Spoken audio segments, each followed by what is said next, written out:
Hey everyone, Ashley here. Welcome back to my channel, or welcome if you are new here. Today we're going to be doing my October deck list. Tarot decks, oracle decks, we're going to be talking about all the decks that I want to use for the month of October. Now normally, if you've been here for a while and you've watched some of the previous videos, you know that like I've mentioned over on Patreon, I have been just picking one tarot deck to work with for each month, so I can get to know it better. And it honestly has been so beneficial because I don't want to like purchase any other decks or anything. I'm mainly focusing on the decks I have and just getting to know them better. And so it's just been really insightful and so fun. I share like all the process, like my daily pulls and everything over there. And it's just been a really fun experience. However, this month, since it is October, my favorite month of the year, I have so many decks that I wanted to work with. So I am kind of putting a pause on like the monthly deck studies, and I'm working with multiple decks. Now I have a huge deck list here. We're going to be talking about several different decks, but it doesn't mean that I'm working with them like all of them every day. These are just like some of the decks that I do want to work with throughout the month. So it's just like, if I feel like working with this one tarot deck one day, I'll pull from it. If I feel like working with another one another day, I'll pull from it, etc. So get some coffee or whatever your favorite beverage is, and let's just hang out and talk about all these different decks. Like I said, I've got quite a few here, mostly darker themed decks because I love my darker themed decks. And again, it's that time of year. It's the spooky season, and I'm so excited for the whole thing. And for my coffee drinkers out there, there's nothing like the first cup of coffee, right? I'm recording earlier than I usually do, so this is my first cup of coffee, and it's just so good. Okay, let's see where I want to begin. I think I might begin with my oracle decks because there's fewer oracle decks than tarot on this list. So I'll begin here. I'm going to begin with ones that are kind of more of like clarifiers. So I do have this little one right here. This is Between the Worlds Oracle. And I love this deck, but I haven't used it a whole lot yet, and I want to. So that's why it's also on this list.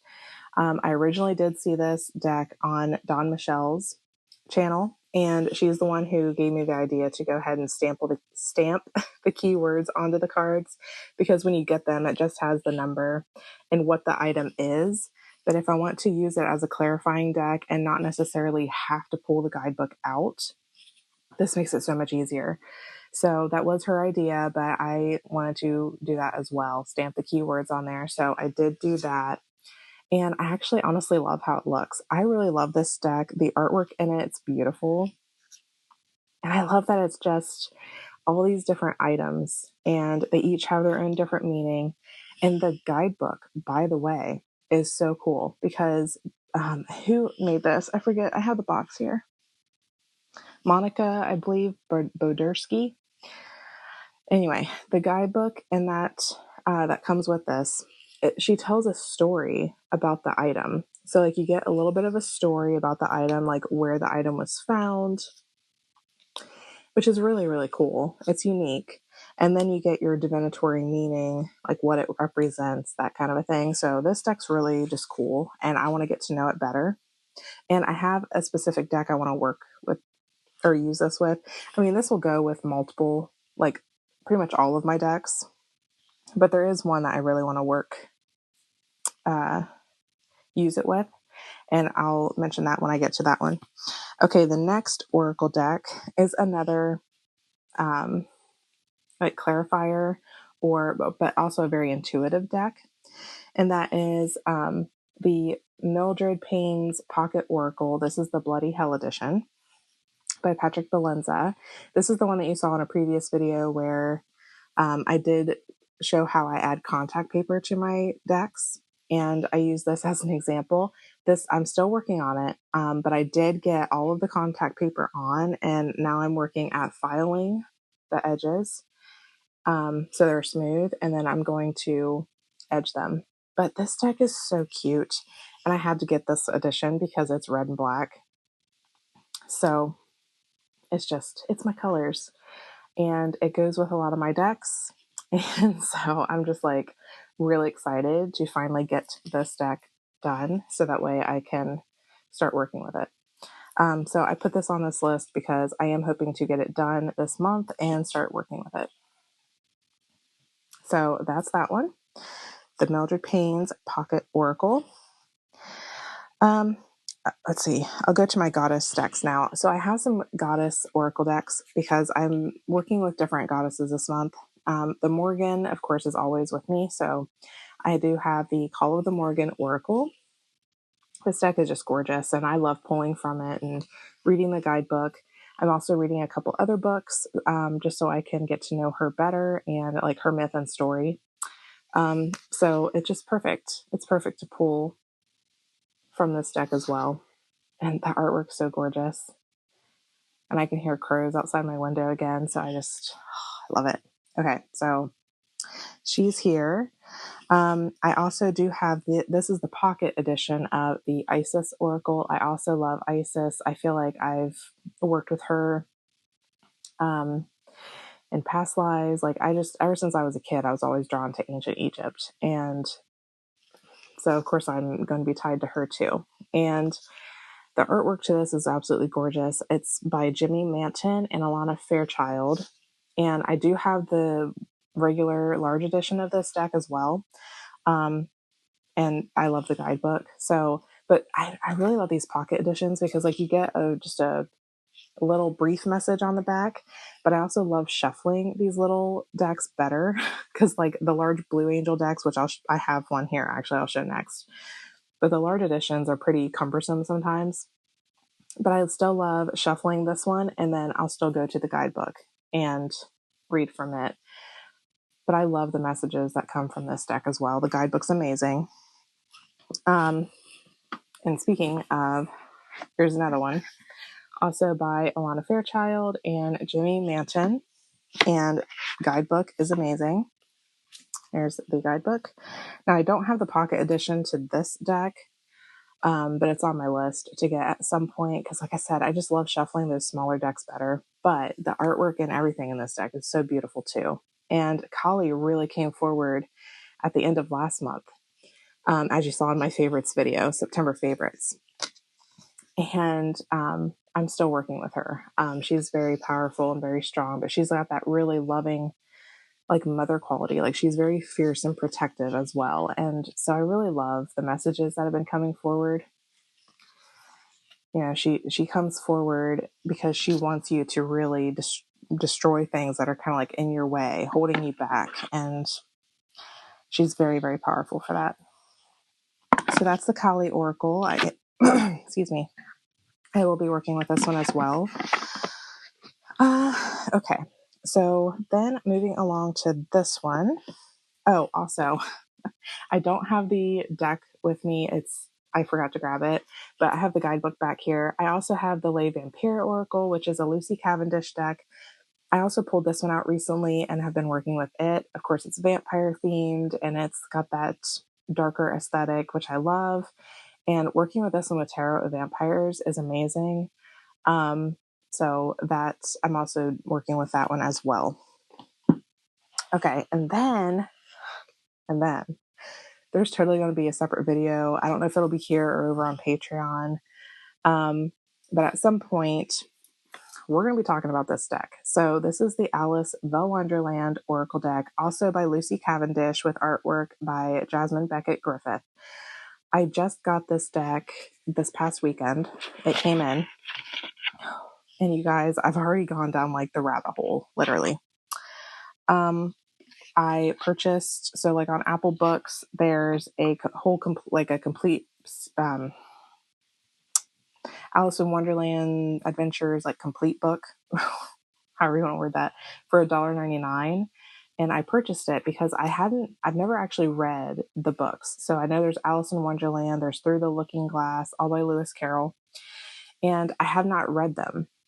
But what's cool what got me wanting to read it is because in the guidebook, Lucy Cavendish actually does include quotes from those books that tie in with the cards, of course. And it's been so good. Like, this deck is straight up and honest, and it has been like I've only had it for a few days, and I already feel like it's connecting with me and really giving me some deep insights and messages. And it's just like to the point. Like, this is what you need to be looking at. And it's just so neat. I love it. And the artwork's gorgeous. Okay, I actually really like the backing too. I think the backing is really pretty, but the artwork's beautiful. And I love that you've got your, like, the title of the card, and you have keywords here. So I don't necessarily have to go to the guidebook, especially if I'm working with tarot with this deck, but I am still reading the messages in here because I want to get to know it better in general. But like, the messages have been really good. So after I work with this deck for a while, there's going to be another video on it. I know there will be. Because this deck, there's a lot to this deck. And what I love about it is that it has that theme of going down the rabbit holes, being curious, being adventurous, and just going for it. And that's kind of like what the messages are about too. And I'm loving it so far. This is quickly becoming a favorite already, which I know is like soon to say, but like I already, and also, so I did get the book, like I said, and it's the complete edition, like has all the stories. And I've begun that, as well as I rewatched Alice in Wonderland, the movie from 1999. It has Christopher Lloyd in it, which I I totally forgot he was in it. He's one of my favorite like comedy actors. I love a lot of his movies. And I remember watching it a lot when I was a kid, and it totally brought back so many nostalgia vibes. And I was just like, oh my goodness. So I rewatched that. I loved it. It's a longer movie. So I began watching it the night I received this. And I just wanted to do that because it was like a way for me to connect with this deck too. And then, like I said, for a little while here, I'll be reading the books. But yeah, I'm totally going to be working with this one. And let me take a sip of coffee real quick. All right.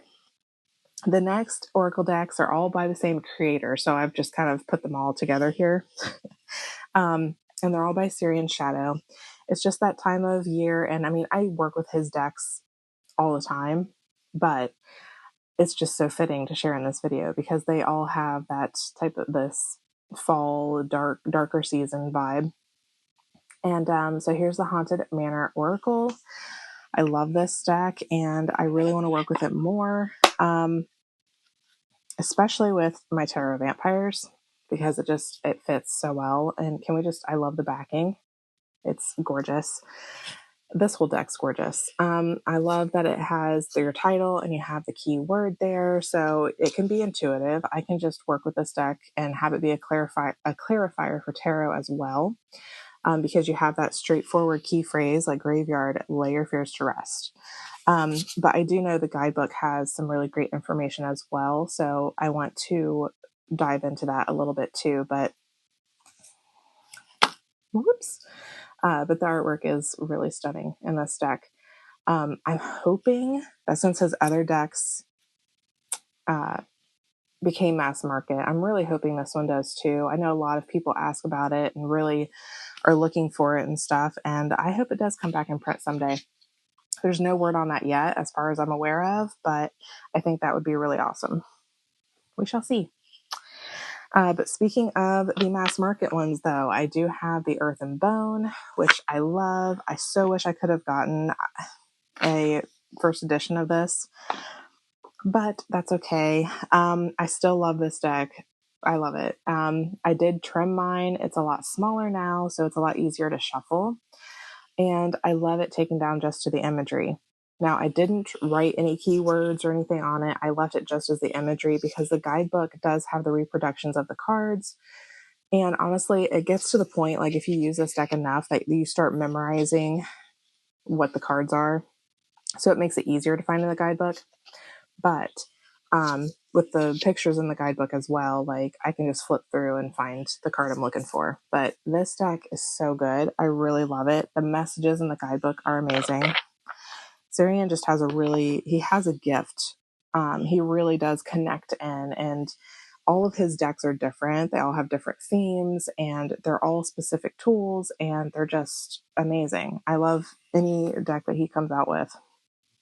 And so the next one is the Shadow of Darkness Oracle, which is now released and out into the world. This deck is just so cool. I love this deck.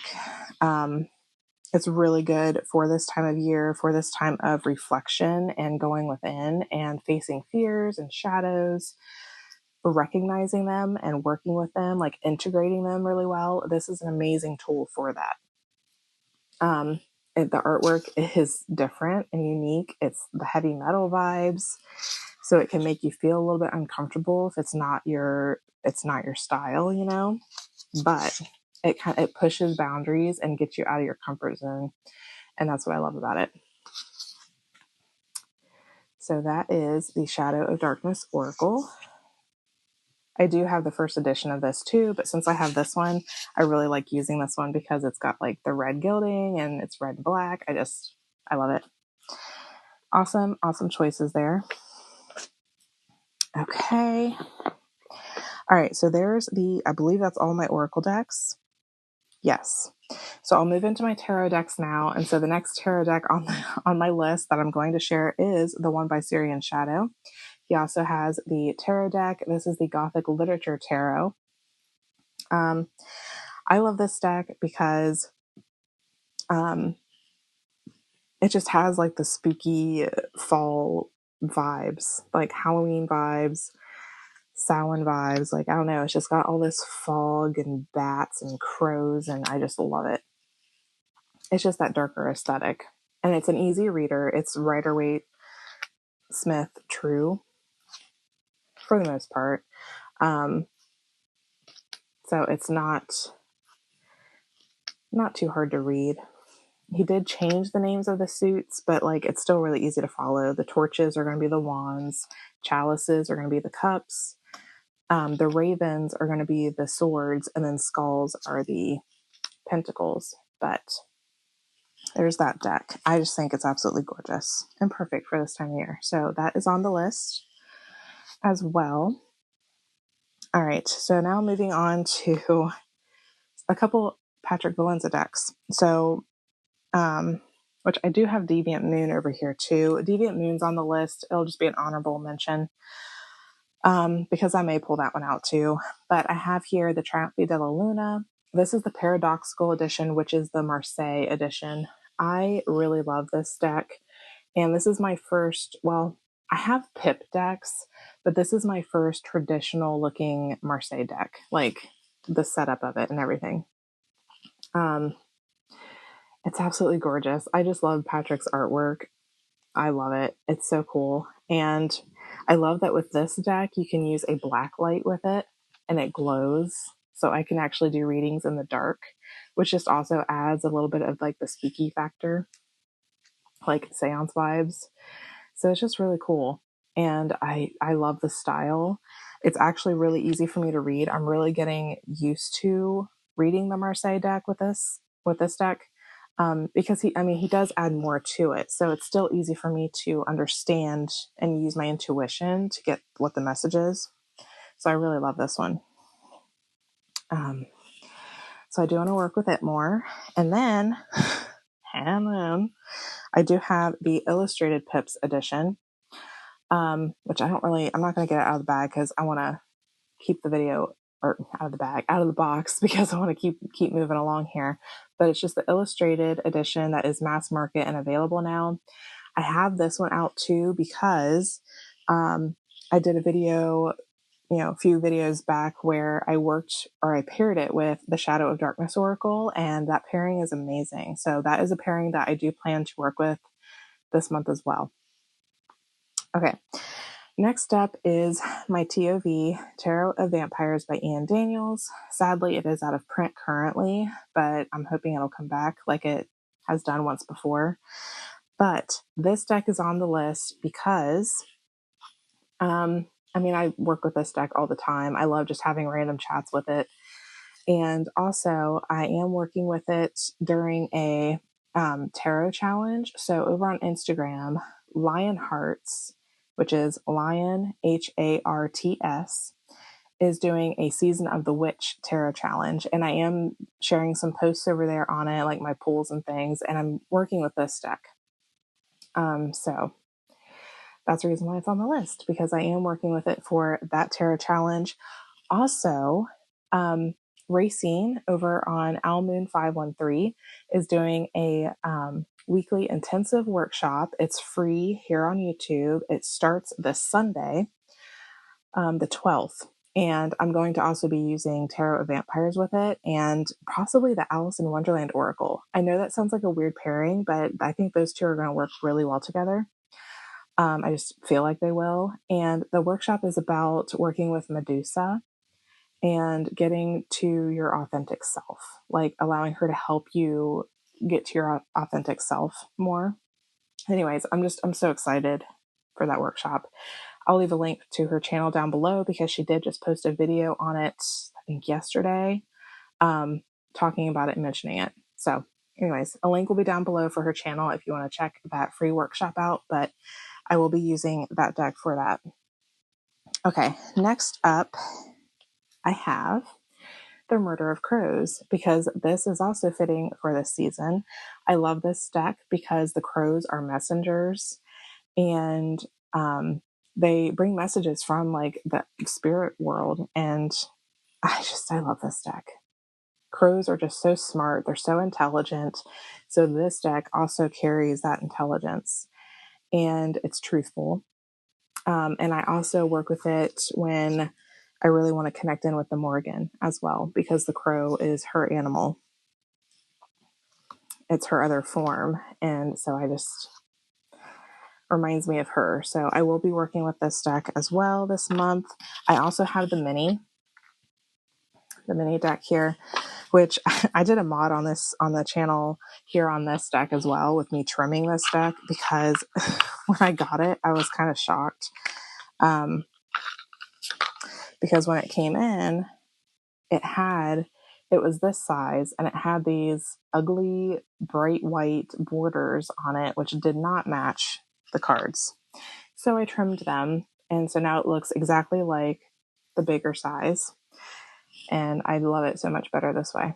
So here's the little mini, which I stinking love now that it's trimmed. So I do have that out too, because sometimes I'll clarify tarot with tarot, and that's why I like having these little mini decks for. It's fun to do that with. Okay. I told you this is a long list. But again, these are just all decks. I may not even get to all of these, but these are just all ones that I do want to try to work with this month.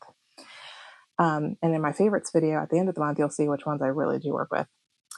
Okay, so here's Zombie Tarot. I have not worked with this deck a whole heck of a lot, but I really want to work with it more. And I will say that this deck is truthful. From the amount of times that I really worked with this deck, like, it's straight up. I pull like one card and it's boom, right to the point. So if you want like a straight up, honest, like, this is what's going on, this deck's going to get you there. Like, it's so honest. At least for me, it was straight to the point. So there's Zombie Tarot. Okay. All right. My next deck here is one that I actually did do a monthly deck studies on. It was the first one I worked with when I did my monthly deck studies over on Patreon. And it's the Darkwood Tarot. That study, like spending a whole month with this deck, journaling with this deck, doing daily pulls with it, and really diving into the guidebook was so amazing. I love this deck now, like way more than I did before. I loved it before because I do love the artwork in it. Abigail Larson is one of my favorite artists, but I didn't work with it enough to really get to know it.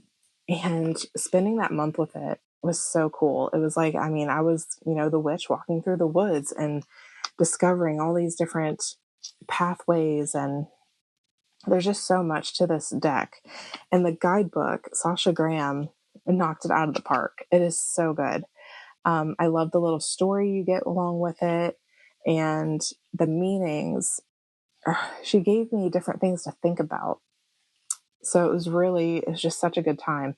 And I've been missing this deck. Like ever since that month was over, I've been thinking about it, missing it. So it's in the deck rotation because I want to connect more with it again during this month because I love it.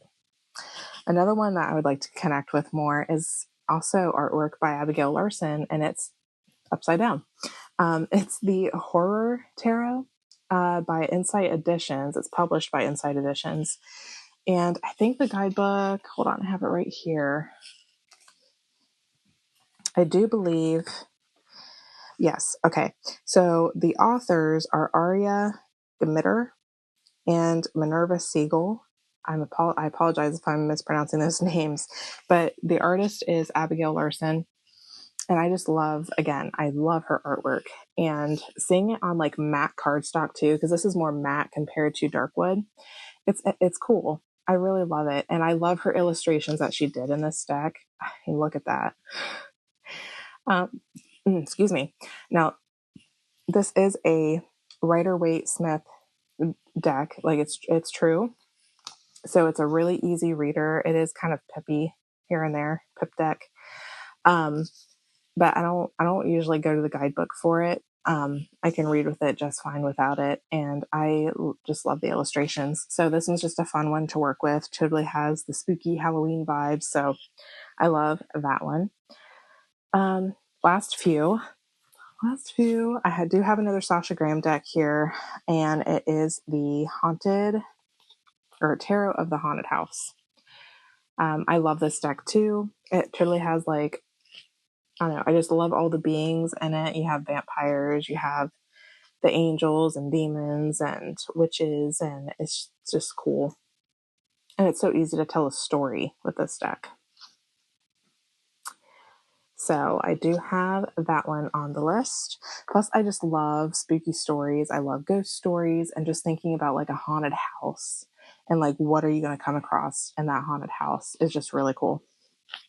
So I really like this deck a lot.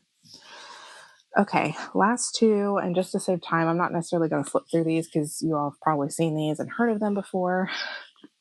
But I have the Buffy the Vampire Slayer Tarot. This is also published by Insight Editions. Again, I don't necessarily go into the guidebook a lot, but the artwork and stuff's pretty cool, and I love Buffy. I love Buffy the Vampire Slayer. I love the show. I've rewatched it like 3 or 4 times now. I'll probably do another rewatch soon. But it's an all-time favorite. And so I do have that one. And then this one isn't necessarily spooky, but Under the Oak Tarot has popped into my mind. And I know I've mentioned here before, but whenever whenever a deck pops into my mind, I know it has a message for me. And so I'm going to be working with this one a little bit as well. And I love the artwork in this deck. Actually, I will get it out. There's so much to this deck. There's different pantheons mentioned. There's Greek, there's Celtic. Right off the top of my head, I can't remember the others, but I love the white stag that's in here. And the artwork is just, it's really beautiful. I love that there's runes included. There's Hecate, goddess Hecate there. But it's like a deep dive deck, you know, because if you really want to get more meaning out of the cards, like especially the ones with the runes, you can look up the runes and see what those mean. And that just adds to the message. And like, you can sit there and think like, well, why did they add that to it? Or like, you know, does it fit the tarot meaning? Like you can do a lot with that alone, but then having the different pantheons mentioned, you can go down a rabbit hole with those too, which speaking of rabbit holes, this might go good with Alice the Wonderland Oracle as well. We shall see. But again, love this deck. There's just so much you can do with it. And the guidebook, even though it's a low Scarabeo deck, which means, you know, it's in the guidebook's written in different languages. So you're getting like very little, it seems like. But the little messages that they did put with the cards are really cool. And I also love the fact that you're working alongside a girl that is blind. And she is connecting, though, with all of her other senses. You know, she's building those other senses up.